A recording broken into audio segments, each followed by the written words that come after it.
अस्सलाम वालेकुम स्टूडेंट। आज हम कुछ बेसिक मेडिकल या बायोलॉजिकल टर्मिनोलॉजी को डिस्कस करेंगे जो हमें क्लास मैट्रिक से लेकर एफएससी और हायर क्लासेस में या हायर बुक्स में दिखाई देंगे, जिनसे हम अपनी कंसेप्चुअल स्टडी को भी मजबूत बनाएंगे और हर एमसीक्यूज़ को आसानी से सॉल्व भी कर सकेंगे। ठीक है, तो आज जो कुछ टर्मिनोलॉजी है मेडिकल या बायोलॉजिकल्स, इनमें सबसे पहला जो टर्म मैंने लिखा है पल्मो या PULMU। पल्मो का मतलब होता है लंग्स, यानी पल्मो का मतलब फेफड़े, लंग्स। तो ये कुछ जहाँ कहीं भी पल्मो नजर आ जाए, पहले में आ जाए वर्ड के या मिडल में आ जाए या एंड पे आ जाए, तो इसका मतलब है यहाँ पर आपको ये अंदाजा होना चाहिए कि यहाँ पर लंग्स के बारे में बात हो रही है। पल्मोलॉजिस्ट यानी वो डॉक्टर जो लंग का हो या जो रिस्पायरेटरी सिस्टम का हो, इसको पल्मोलॉजिस्ट बोला जाता है। डॉक्टर ऑफ लंग्स और रिस्पायरेटरी सिस्टम, क्योंकि लंग्स एक इम्पॉर्टेंट पार्ट है रिस्पायरेटरी सिस्टम का। पल्मोनरी आर्टरी एक किस्म का आर्टरी होती है, रग होती है जो लंग्स को ब्लड लेकर जाती है। आपको पता है पल्मो का मतलब लंग्स होता है, वो आर्टरी जो लंग को ब्लड लेकर जाती है और हार्ट से डीऑक्सीजनेटेड ब्लड लंग को लेकर जाती है, वो पल्मोनरी आर्टरी होती हैं, क्योंकि पल्मो का मतलब लंग होता है। इसी तरह पल्मोनरी वेन वो वेन होती है जो लंग से ब्लड लेकर आएगी oxygenated toward heart. Pulmonary circulation का टर्म भी आपने सुना होगा, वो सर्कुलेशंस जो हार्ट और लंग्स के दरमियान होगी, क्योंकि सर्कुलेशन का जो सेंटर है सर्कुलेटरी सिस्टम का वो हार्ट है और ये लंग के दरमियान सर्कुलेशन होगी, तो इस सर्कुलेशन को पल्मोनरी सर्कुलेशंस बोला जाएगा। तो जहाँ कहीं पल्मो का टर्म आपको नज़र आए तो इससे आपने ये अंदाज़ा लगाना होगा कि यहाँ पर लंग्स के बारे में बात हो रही है। अगला जो टर्म है वो है मियाँ। ये बाज़-औक़ात एमिया या ईमिया इस सूरत में भी लिखा जा सकता है। एईएमआईओ हो या ईएमआईओ हो, दोनों का मतलब सेम है, लेकिन आखिर में एमआईए मियाँ आना चाहिए।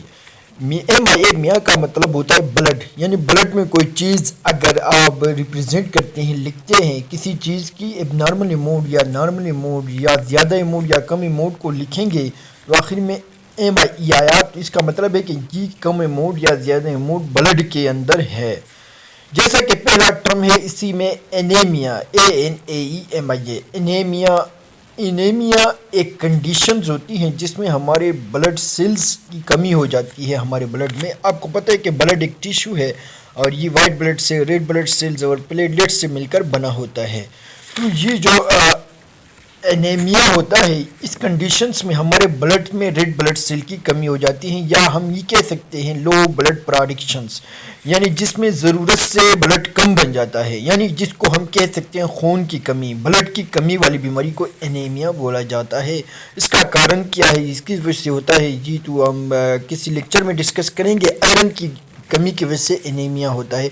तो यहाँ पर टर्मिनोलॉजी आपको पता होना चाहिए। देखो आखिर में MIA आया तो इसका मतलब है कि ये ब्लड में किसी चीज़ की ब्लड की कमी है। ठीक है, एनीमिया ब्लड की कमी को बोला जाता है। इसके बाद दूसरा जो टर्म है पॉलीसाइथीमिया। देखो आखिर में एमिया आ गया है, जिसका मतलब है कि बहुत large number of abnormal production of red blood cell हो। Red blood cell is the part of blood, abnormal production of red blood cell होगी, तो इस कंडीशन को पॉलीसाइथीमिया बोला जाएगा। पॉलीसाइथीमिया, देखो आखिर में मिया आया तो इसका मतलब ब्लड, तो abnormal production of red blood cell in blood आप कह सकते हैं। ब्लड में रेड ब्लड सेल का एबनॉर्मली प्रोड्यूस होना, बहुत ज़्यादा तादाद में प्रोड्यूस होना, अनकंट्रोल वे में प्रोड्यूस होना, इसको पॉलीसाइथीमिया बोलते हैं। लेकिन इसको ब्लड कैंसर नहीं बोल सकेंगे, blood cancer white blood cell का होता है। इसके बाद लीकोमिया। लीको का मतलब वाइट, मिया का मतलब ब्लड, यानी जिसमें हमारे ब्लड के अंदर वाइट ब्लड सेल की एबनॉर्मल प्रोडक्शन होती है, ज़रूरत से बहुत ज़्यादा अनकंट्रोल वे में वाइट ब्लड सेल प्रोड्यूस होते हैं, और लीकोमिया ही को ब्लड कैंसर बोला जाता है। तो abnormal production of white blood cell is called leukaemia. ठीक है, इसके बाद लास्ट जो टर्मिनोलॉजी है मायोग्लोबिनीमिया। देखो मायोग्लोबिन्स एक प्रोटीन है जो मसल्स में पाया जाता है। मायो का मतलब मसल, ग्लोबिन का मतलब protein. The protein which is present in muscle is called myoglobin. तो ये जो मायोग्लोबिनीमिया ये एक एबनॉर्मल पैथोलॉजिकल कंडीशन है। ऊपर सब एनीमिया भी पैथोलॉजिकल कंडीशन है, पॉलीसाइथीमिया भी पैथोलॉजिकल कंडीशन है, लीकोमिया भी पैथोलॉजिकल कंडीशन है, मायोग्लोबिनीमिया भी एक पैथोलॉजिकल कंडीशन है जिसमें हमारा मायोग्लोबिन मसल से ब्लड में आ जाता है। इसमें मसल्स में कुछ प्रॉब्लम हो जाता है जिसकी वजह से मायोग्लोबिन स्टोर नहीं होता और वो ब्लड में आ जाता है और इस कंडीशन को मायोग्लोबिनीमिया बोला जाता है और इससे हमारी बॉडी को पैथोलॉजिकली हमारी बॉडी को इफ़ेक्ट करते हैं। इसकी बीमारी है, ये हमारी बॉडी को नुकसान पहुंचा सकती है, हमारी बॉडी के अंदर क्या आर्गन्स को डैमेज कर सकती है। मायोग्लोबिनीमिया यानी presence of myoglobin in blood, a condition in which myoglobin is present in over blood. तो ये आज की कुछ टर्मिनोलॉजी थी, उम्मीद है आपको समझ आया होगा। नेक्स्ट लेक्चर में इंशाल्लाह इसी तरह और टर्मिनोलॉजी लेकर आऊँगा।